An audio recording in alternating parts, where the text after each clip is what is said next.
brings us to YouTube, and then start all. Giggity, giggity. All right.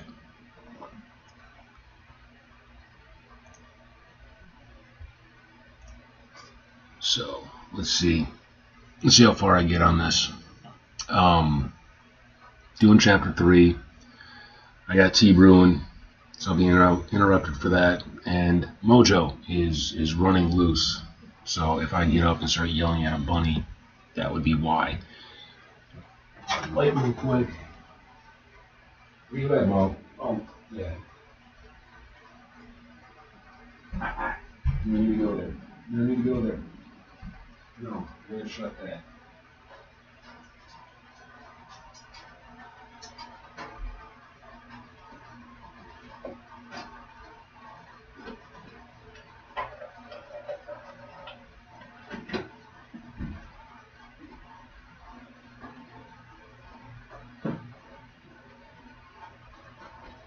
Mojo, come here. Come here. Take that. All right. Yeah, meow. Days passed much like the first. Garrett picked his way through the forest until a crude map formed in his mind.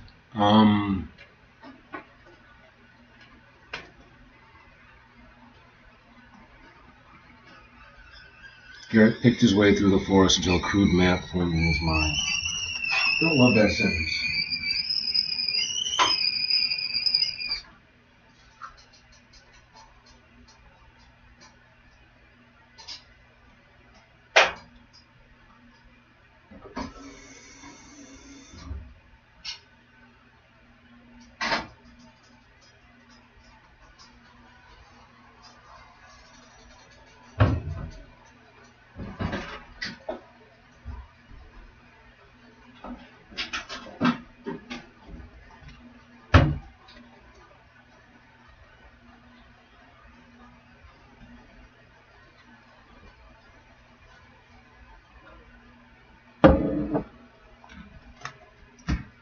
Days passed much like the first.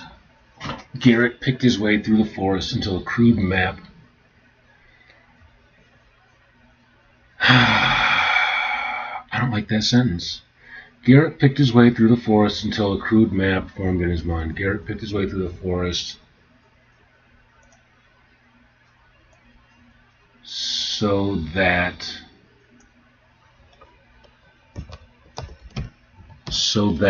a crude map was forming in his mind. Was beginning to form. Was beginning to form in his mind. His useless fishing spot, his disappointing fishing spot, his fruitless fishing spot, his uneventful, unsuccessful, his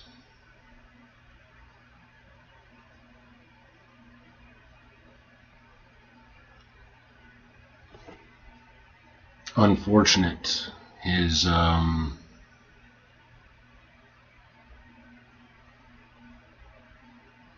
useless.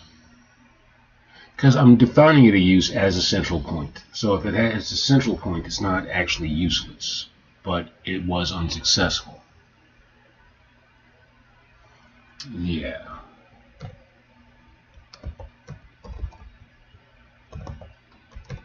His unsuccessful fishing spot became the central point from which he explored the island.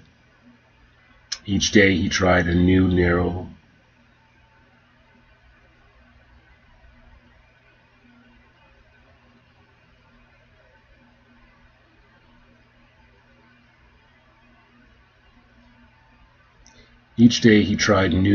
trails.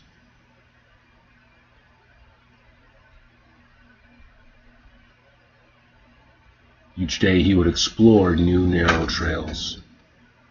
Now I already got explored used.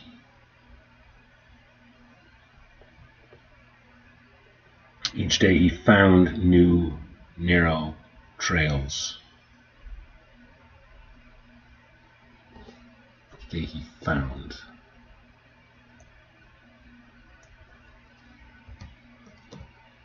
Each day he found new narrow trails, setting traps with what little skill he had, only to return in the afternoon to find them. Found and find. Okay. He explored. No. Each day he tried. Yeah, back to tried. Damn it.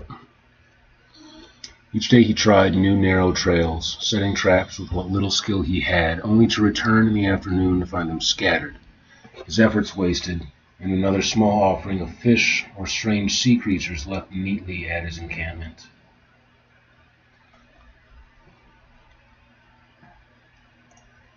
Encampment on the beach. What's up, Mo? You just had a treat. On the shore? Hi, Mojo. He had tried to map the stars as well, hoping for some sense of direction, only to find they shifted nightly, coupled with the violent, unpredictable swells that circled the island. Escape seemed difficult, perhaps impossible. Still, he could not remain marooned at the mercy of the sea beast.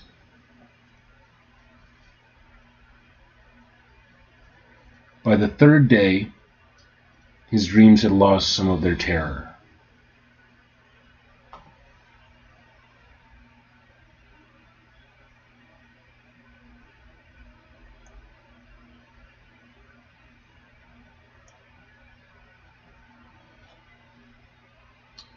What if I made that night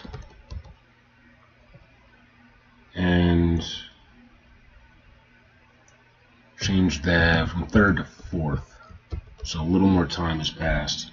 And we're talking about consecutive days. So if he's got 1 day, 2 days, 3 days, I'm really not giving him time. 4 seems like the minimum amount for actual temporal progression in this case. By the fourth night, his dreams had lost some of their terror. He awoke more alert than he had since the shipwreck, an uneasy calm settling in his chest. Again with his motherfucking chest. He awoke more alert than he had since the shipwreck, an uneasy calm settling upon him, within him.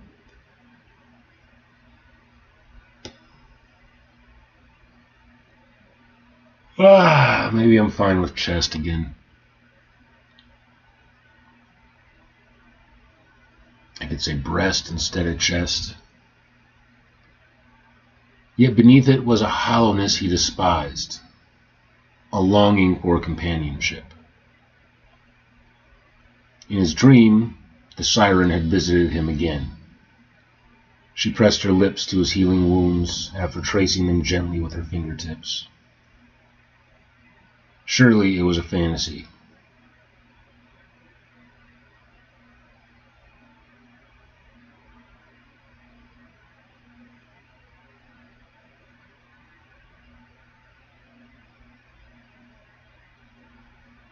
And yet he had awoken paralyzed just as he had the first night.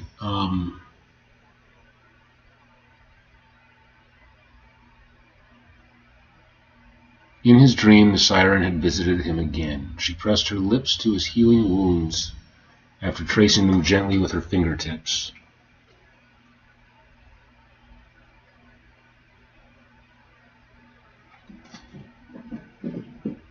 Hi, Mo.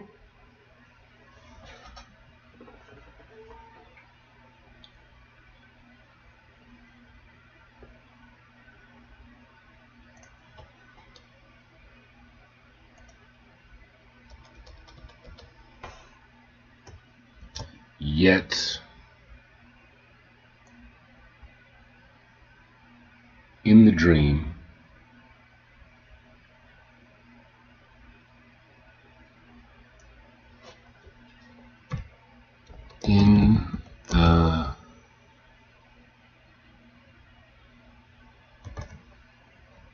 dream, in the dream, he was paralyzed just as he had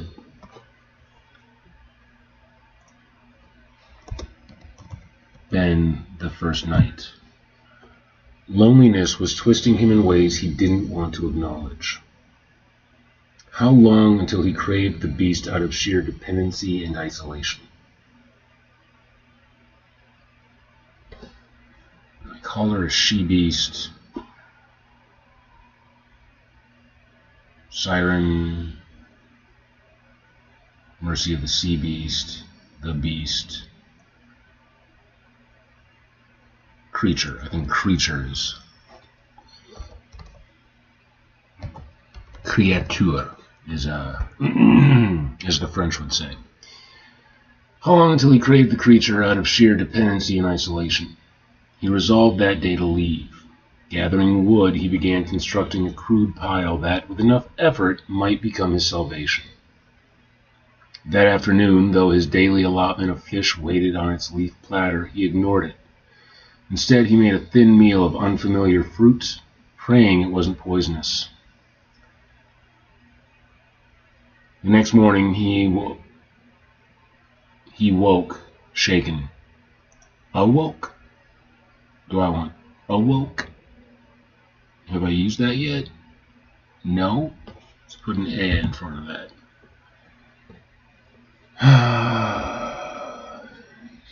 Knowledge until he craved the creature out of sheer dependency and isolation. He resolved that day to leave. Gathering wood, he began constructing a crude pile that, with enough effort, might become his salvation. That afternoon, though his daily allotment of fish waited on its leaf platter, he ignored it. Instead, he made a thin meal. Instead, making a thin meal.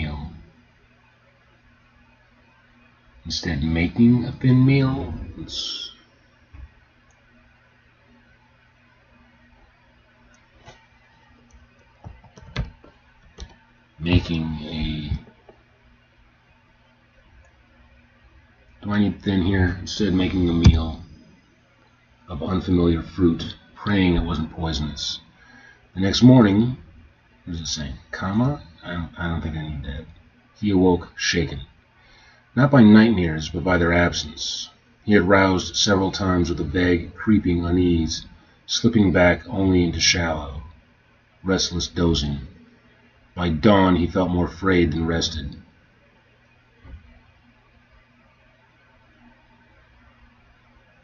In a feverish state, he began laying out the shape of his makeshift raft. The work was slow. Hunger and creeping madness were his only companions. See, I want to go back up here and emphasize the thin, but a thin meal doesn't really work for me. Making a meager meal of unfamiliar fruit. That works. Hey Mojo. Hi dude.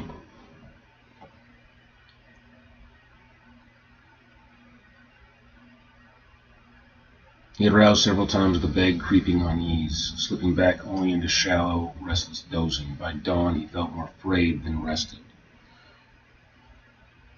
In a feverish state, he began laying out the shape of his makeshift raft. The work was slow. Hunger and creeping madness were his only companions.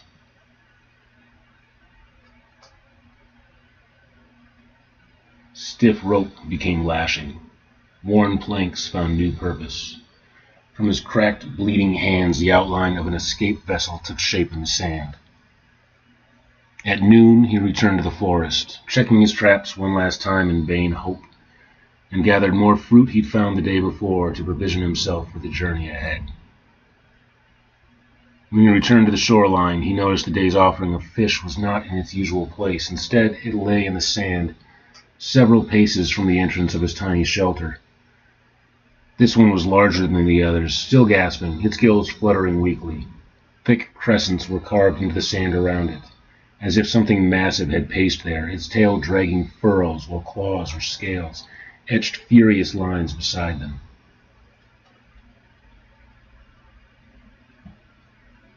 Garrett swallowed hard.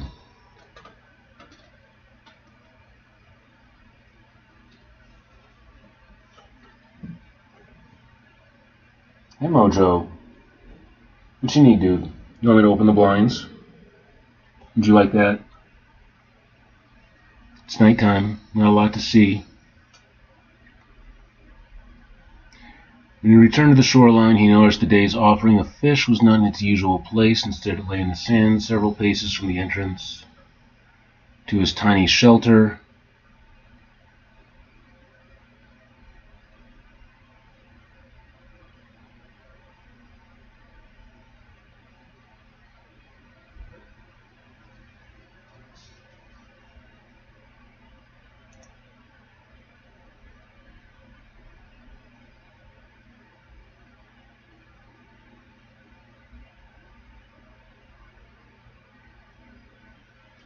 See, I feel like what I want to say is the raft was there. Like what I'm implying is she came up, she saw the raft, and threw the fish on the ground.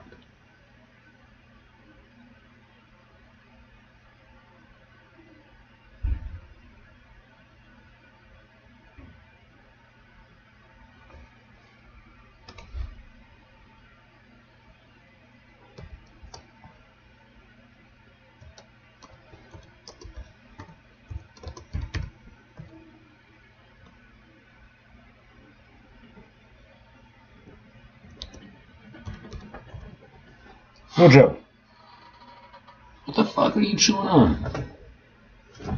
Always gotta be something with you.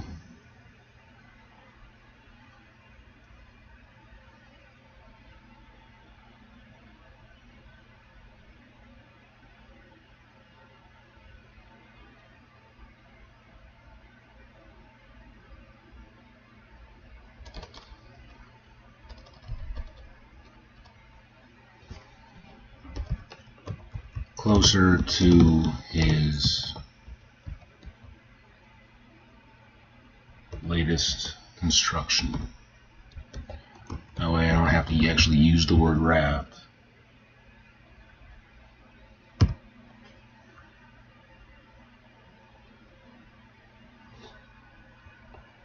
This catch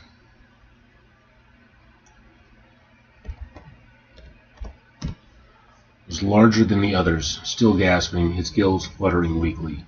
Thick crescents were carved into the sand around it, as if something massive had paced there, its tail dragging furrows while claws or scales etched furious lines beside them. Garrett swallowed hard. Best to cook it while fresh, he decided. He needed whatever strength he could gather. He would leave in the morning. That night, anxiety and excitement tangled within him, his thoughts racing before finally softening and drifting into a deeper sleep than he was used to. His dream was vivid, achingly so. He rose to find the moon shining across the ocean as though upon polished glass. No tides shifted, no violent swells churned. The stars burned brighter than he had ever seen, their glow illuminating the waters beneath them. Garrett walked along the beach with heaven and sea like twin worlds on either side of him. There was no sound at all, only darkness and light, water and sky melding seamlessly into one another. Time hung suspended. The only thing that moved was Garrett himself, and even that felt guided by something other than his own will. I got notes.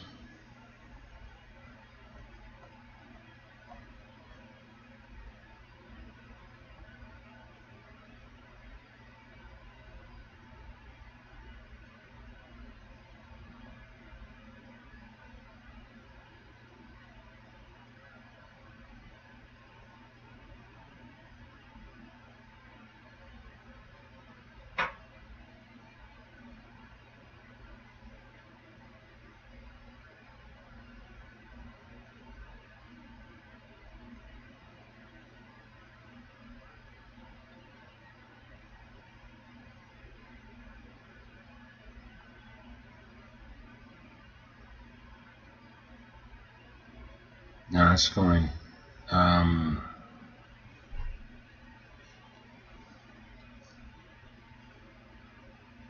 Then, cutting through the hush, came a soft, mournful resonance. Resonance. Felt first in his chest. Again with the chest. Did I take chest out of the earlier mention?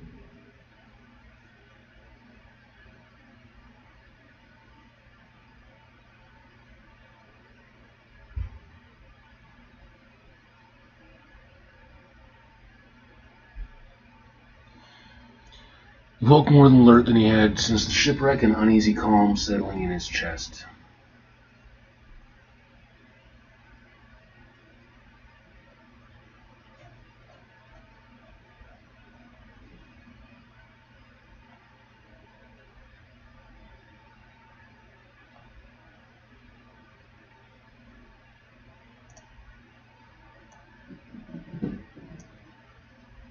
Felt first in his heart before his, heart. Instead of chest, and that's what's implied. Felt first in his heart before his ears caught it. A lullaby of longing. A sadness too deep for words. He found himself standing before the rocky outcropping, watching from the shore. High upon her perch sat the mermaid, singing her sorrow to the moon. Her silhouette glowed gold against the sky, her scales shimmering like the stars, her pale torso marked with faint ripples of song and magic.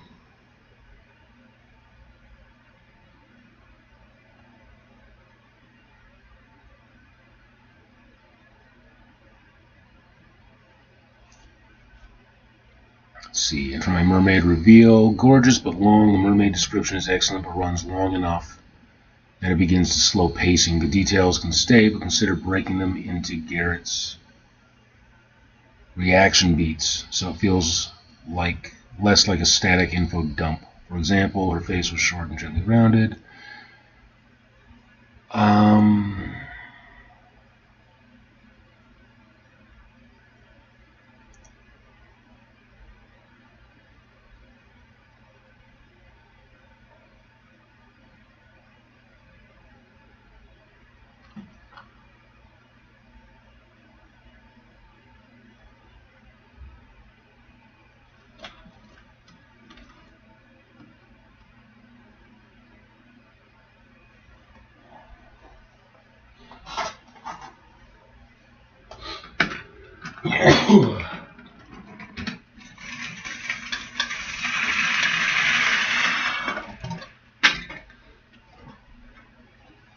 Let's see. Her predatory stripes pulsed with a soft violet radiance, as did her luminous hair, which drifted on a breeze Garrett was too numb to feel. The ocean lay impossibly flat and still, a perfect mirror to the heavens above. Nothing moved, nothing lived, except her. She alone carved time and meaning into the silent, breathless world around him.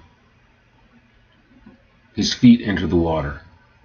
It felt cool as it pooled around his ankles. The wet sand softening beneath his weight. The sea seemed to embrace him, as though it were something he had longed to return to. He felt invited forward, and he obeyed. His feet, her, he, his, her, high, he, then, time, he, that, he, best, Garrett, when he would leave in the morning. He rose to find the moon shining across. He found himself standing before the rocky outcropping. They all kind of work. He felt invited forward, and he obeyed. The rising water soothed whatever part of his mind might have resisted. Whatever instinct might have questioned why the cold calmed him instead of warning him away. But in the dream, the air and the water shared the same stillness, the same gentle temperature, so his senses made no protest. He moved slowly, carefully, so the water barely whispered around his stride. With every step, the stars at his feet spiraled and faded, only to reform behind him, shining all the brighter. Again, he walked between worlds. The descent was gradual, the slope barely noticeable, as if even this geometry was crafted to guide him gently.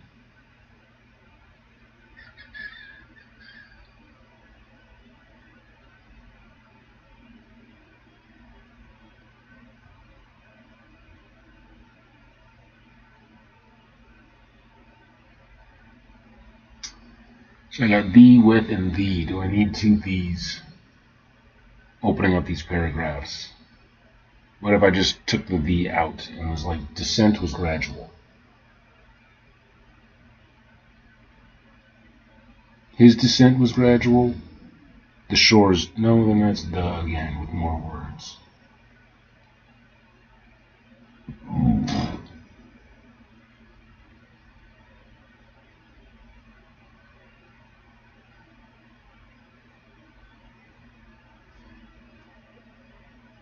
Mojo, what are you doing? You chewing on the mat? Or are you licking up salt? Don't lick up salt from the mat. Don't do that. Don't do that.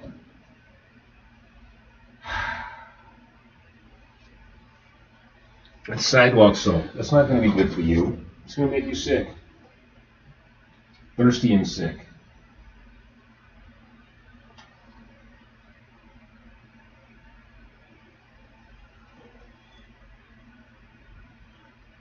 The descent was gradual, the slope barely noticeable, as if even this geometry was crafted to guide him gently.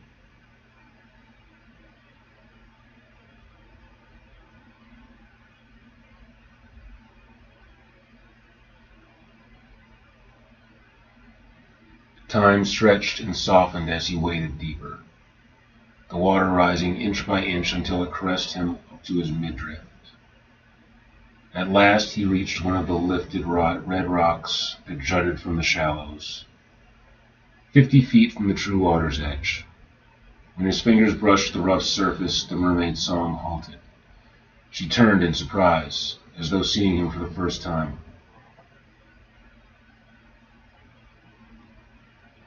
Her shock melted instantly into a smile that made the sea feel warm. In that moonlight stillness, he saw her clearly, truly, for the first time. Not as he had known her before, her furious flashes of lightning and thunder. Here she was peaceful, serene as the subtle tide. She spoke, her voice still threaded with music, but Garrett's mind could grasp no meaning. He was too consumed with taking in her otherworldly beauty.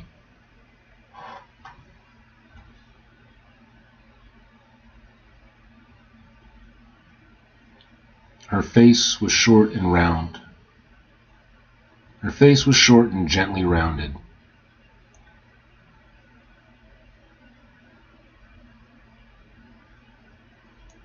Do I need gently there? I say her face was short and rounded. That's...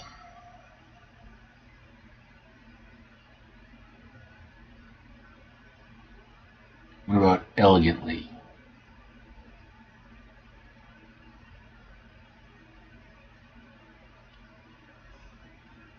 Mojo, don't start looking up sidewalk salt again.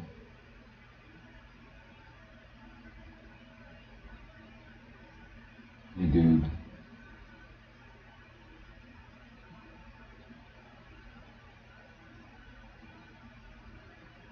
Softly rounded. Could I use softly? Hi, buddy. What you think? Softly, subtle, serene.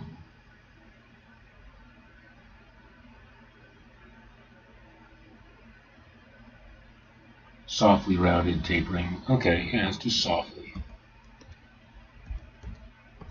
Softly works better. Her face was short and softly rounded, tapering to a strikingly sharp chin.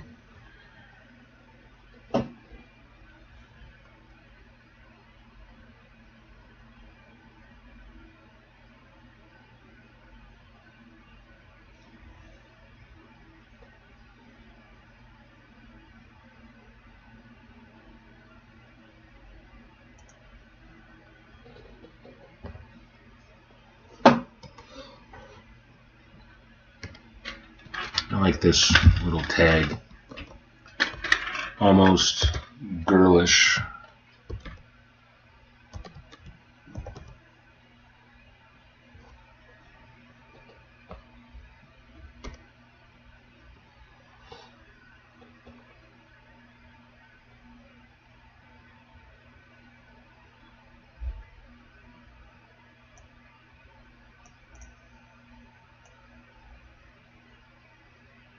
like that line.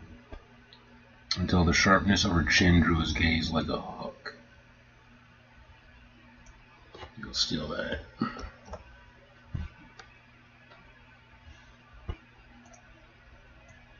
We'll do this whole bit right there. Just grab all of that.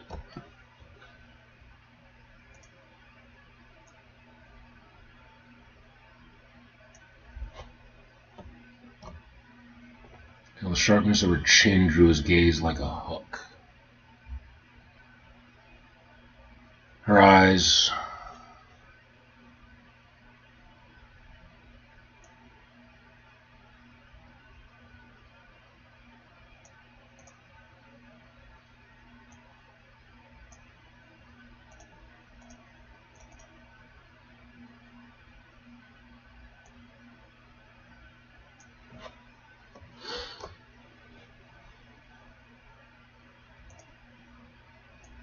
were large but narrowed in an annoying, seductive way beneath impossibly long lashes.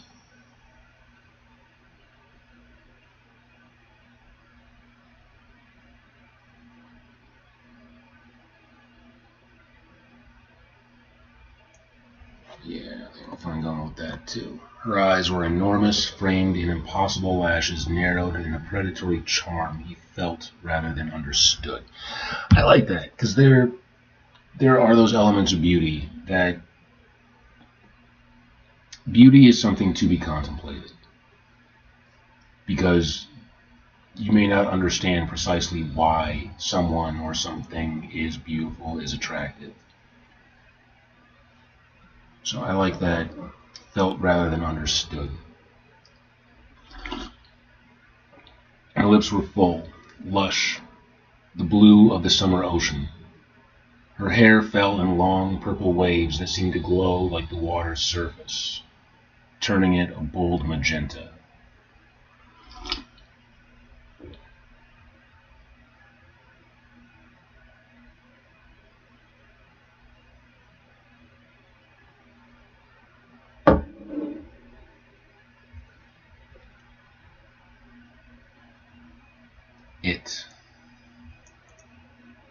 It. Each lock.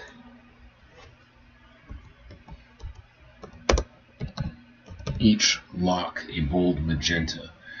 Dark violet stripes ran across her face like those of a tigress, streaking down her high cheekbones and framing a small, square nose that sat at the center of her face like a jewel. Her neck was long and slender, yet carried a subtle, stubborn strength.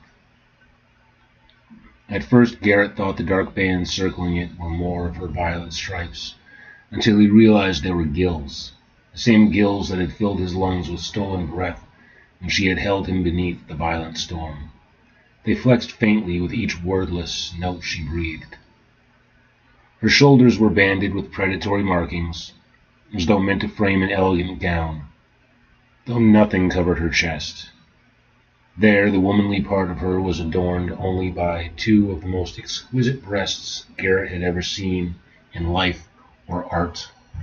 Not large, but flawlessly shaped, rounded, firm, crowned with delicate peaks he longed helplessly to reach. Her skin, where she was woman, was impossibly smooth, flawlessly without blemish or scar, glowing faintly in the moonlight. She sat bare and completely unashamed, almost in mockery of the tattered embarrassment Garrett chose to hide himself with. But her hands were something altogether different. They were dark ochre, the color of deep seaweed, and ended in sheer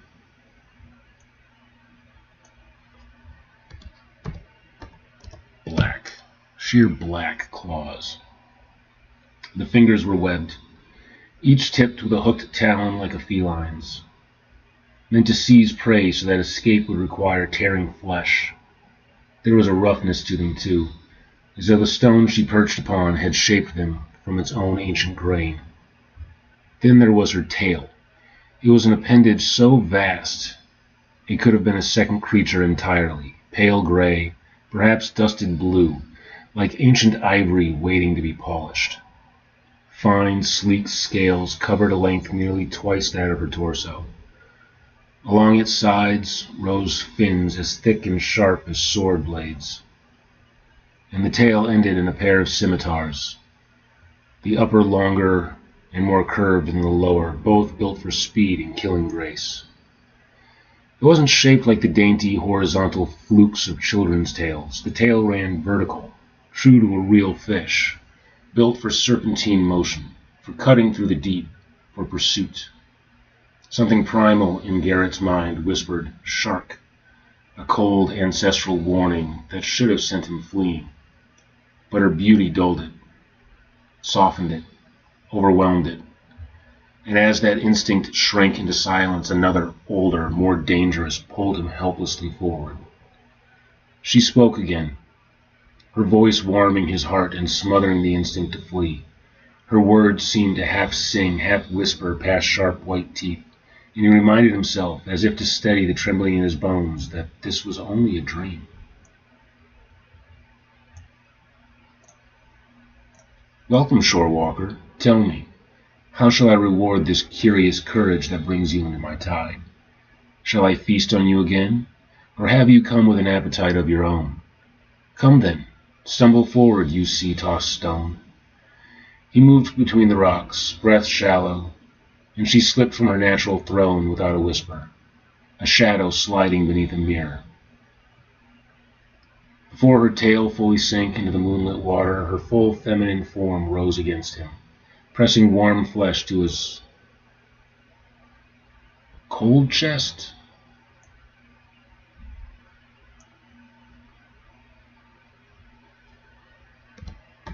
Say bare. To his bare chest.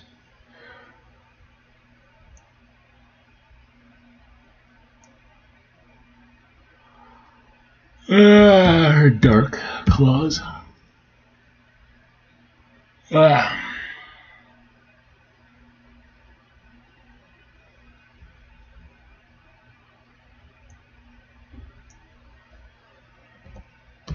Go shiny black.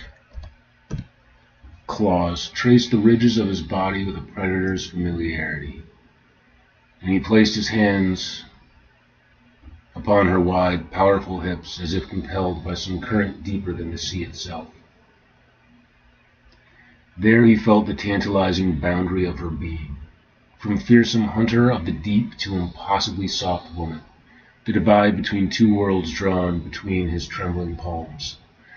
As she held him, he noticed details his waking mind would never have allowed. The underside of her forearms,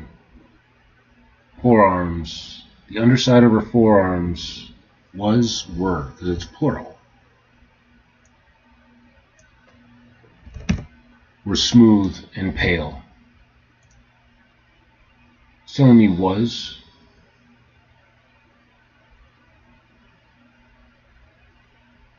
The underside of her forearms were smooth and pale, like the softened ivory of her tail.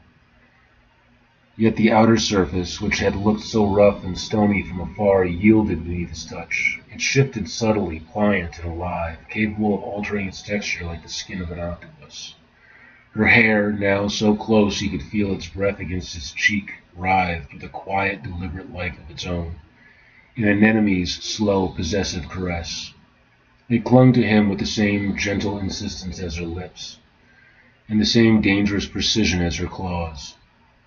She was tender in her embrace, yes, almost reverent, but her grip held a severity beneath it, a warning written in touch rather than words.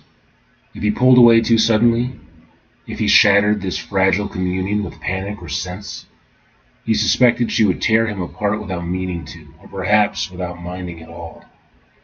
Her lips brushed past his own, drifting to his cheek, tasting him, testing him, with a slow, thoughtful hunger.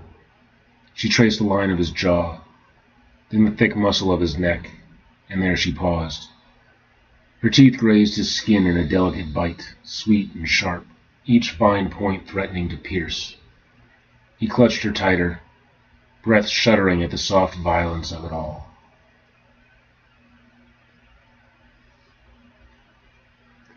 He clutched her tighter, breath shuddering at the soft violence of it. I don't think I need of it. Hi.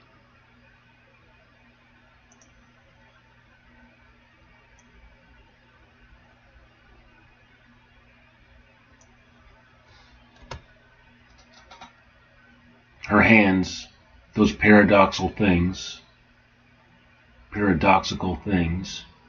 soft and slick beneath, rough and clawed above, moved with deliberate curiosity over the ridges of his body. She mapped him by touch, following each contour until her fingers found the coarse, brine-soaked cord that held the ragged sailcloth around his hips. She tugged at it, not with force, but with invitation. Garrett obeyed without thought.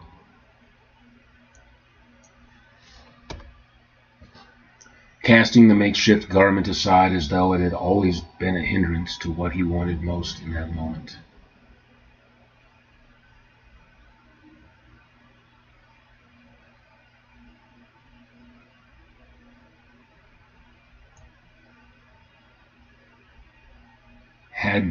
Had always been. And that could just be a was. Casting the makeshift garment aside as though it was a hindrance to what he wanted most in that moment. Yeah, that makes more sense. Her caress deepened, slow, circling, possessive, coaxing him further from reason and firmly into the realm of sensation. Under her touch, he ceased to be a creature of thought at all.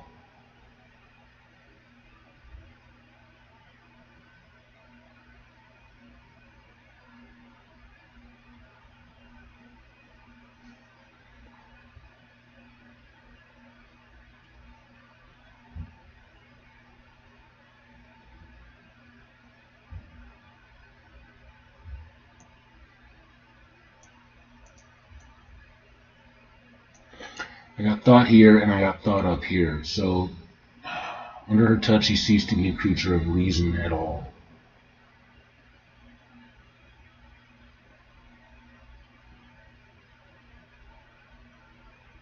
Under her touch, he ceased to be a creature of reasoning.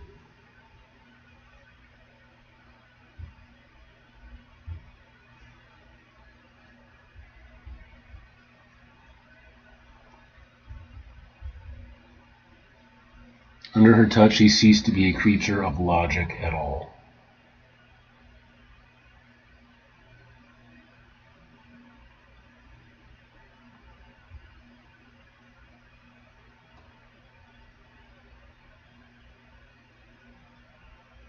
Under her touch, he ceased to be a creature of logic.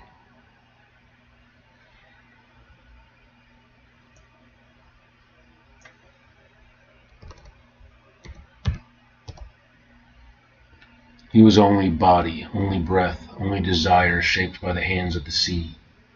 And in the soft drowning of that dream, Garrett had one clear wish: that he never wake from it. She pressed herself to him again, guiding him backward until the cold stone of the outcropping curved against his spine and there was nowhere left for him to retreat. The world narrowed to the heat of her body and the chill of the water around them, to the impossible closeness where her softness met his trembling need. Her breath shuddered against his mouth, a sound that might have become another unearthly song had he allowed it. But Garrett silenced it with his lips, leaning into her, tasting the sound before it could escape. His tongue brushed against the dangerous edge of her teeth, a reckless, instinctive dare, as though he meant to devour the very voice that had haunted his dreams. She answered with a low, thrumming note, half moan, half melody, her claws tightening just enough to remind him that even in pleasure he was the prey. He was prey in the arms of deadly desire. Again he felt suspended between worlds, where nothing seemed fully real. As gently as the lapping tide. Oh, you little shit, you're actually pulling it out. Yeah, floppy ears. Why? Because I'm pulling it away or because you tasted tape? Stop. It's getting good and steamy. Why you gotta, be a bunny right now? Let's see. Again he felt suspended between worlds, where nothing seemed fully real. As gently as the lapping tide, he sank deeper into the dream. Each rhythm of their shared melody tugged at him, pulling him into the very essence of her being, simultaneously yielding and unyielding. Her presence gripped him, moving through him in waves he could not resist. Though he still breathed air and felt the wet grit of sand beneath his feet, a vertigo overtook him, as if the very tide of the ocean had claimed him.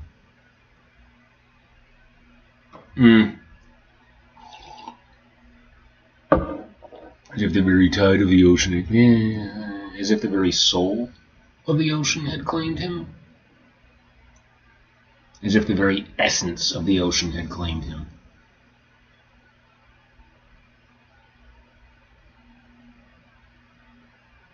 Let's try soul. Her presence gripped him, moving through him in waves he could not resist. Though he still breathed air and felt the wet grit of sand beneath his feet. Damn it, Mo! Yeah, you're stubborn as hell. Her presence gripped him, moving through him in waves he could not resist. Though he still breathed air and felt the wet grit of sand beneath his feet, a vertigo overtook him, as if the very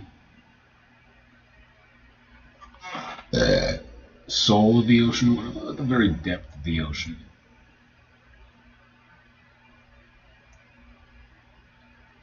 As if the very heart of the ocean had claimed him.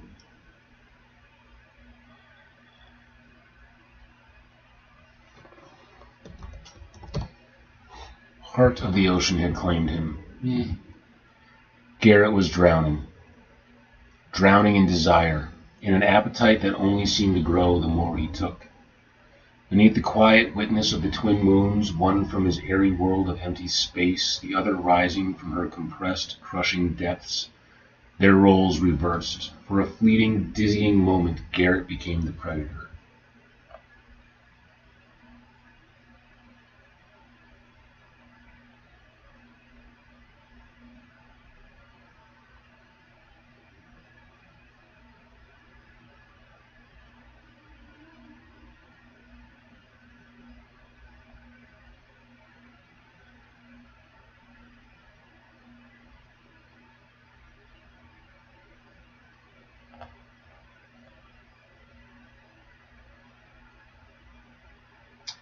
Garrett was drowning in desire and an appetite that only seemed to grow the more he took. Beneath the quiet witness of the twin moons, one from his airy world of empty space, the other rising from her compressed, crushing depths, their roles reversed. For a fleeting, dizzying moment, Garrett became the predator. Role reversal for a fleeting, dizzying moment.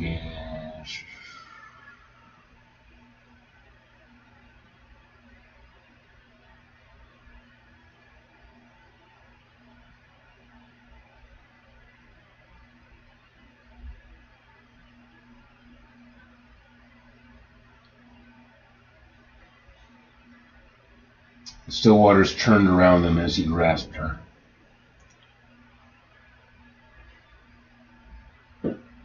Still waters churned around him as he grasped her, spinning her in the buoyancy of the tide and pressing her against the stone.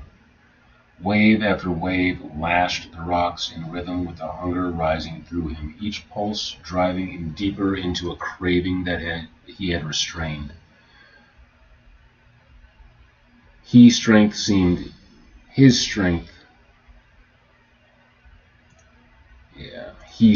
what the fuck? His strength seemed to ebb and flow with a surrender that held him fast to her, providing only enough freedom to crash into her again, exposing further depths into her soft womanhood. He lost all sense of himself as the twinning worlds that encircled and embraced their union all became one, and the dream faded to a sweet nothingness that held them suspended within one another.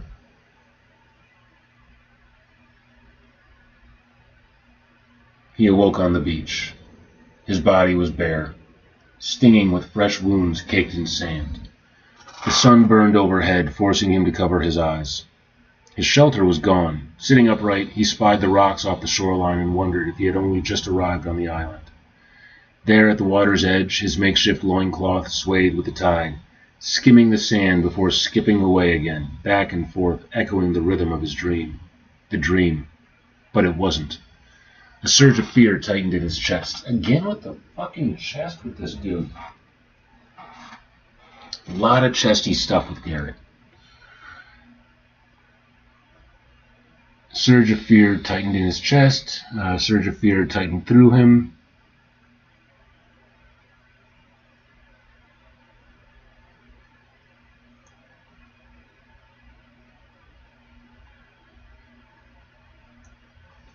Let's go through him. Twisting his legs beneath him. No.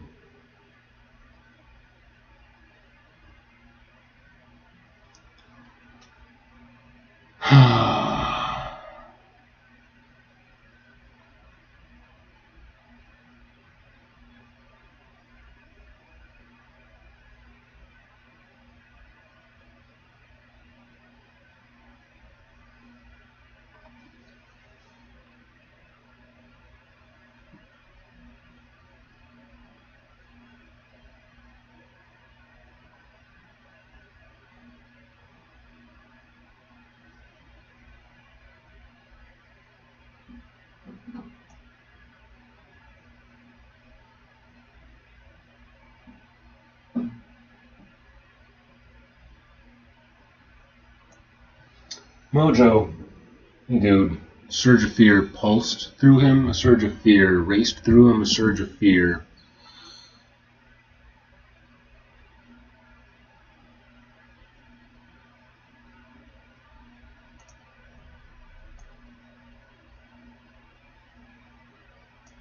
Surge of fear tightened his muscles.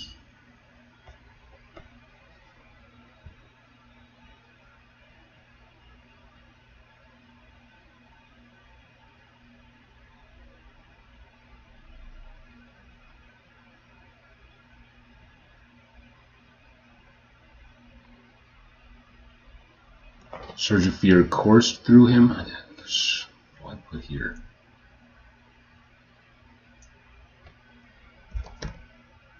That's right. A surge of fear coursed through him, twisting his legs.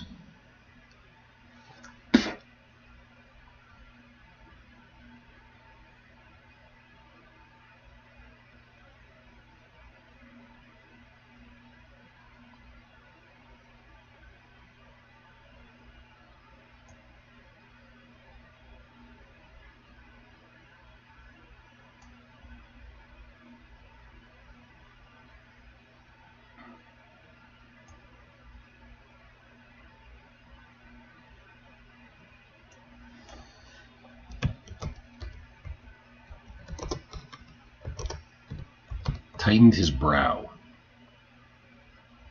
twisting his legs beneath him. He ran, sand clinging to weak muscles, back to his campsite.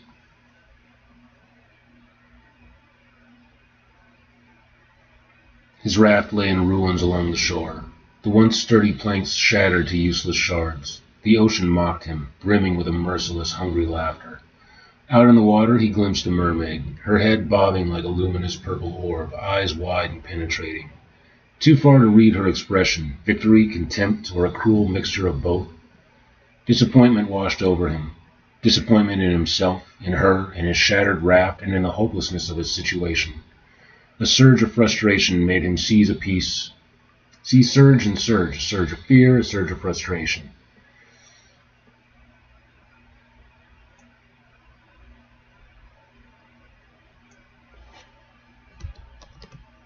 Bolt of fear tightened in his brow.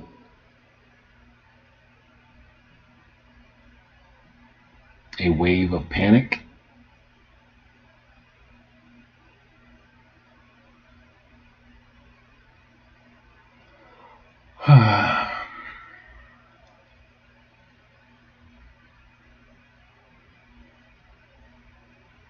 A surge of frustration made him seize a piece of broken wood and fling it toward her. It splashed helplessly into the waves, only to be returned in mocking rhythm. She leapt, a silver blur, somersaulting backward before vanishing beneath the waves. The sky darkened as a storm gathered. Garrett huddled beneath his leaky lean-to, shivering with cold and self-contempt.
Yeah, I think that works.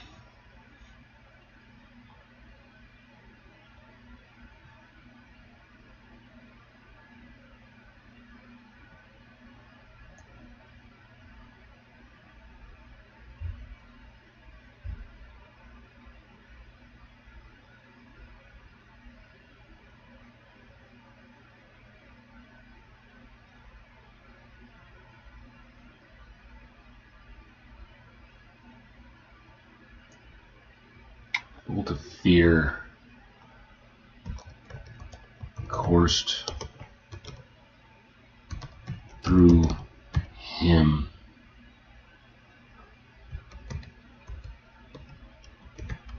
bringing him to his feet.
Okay.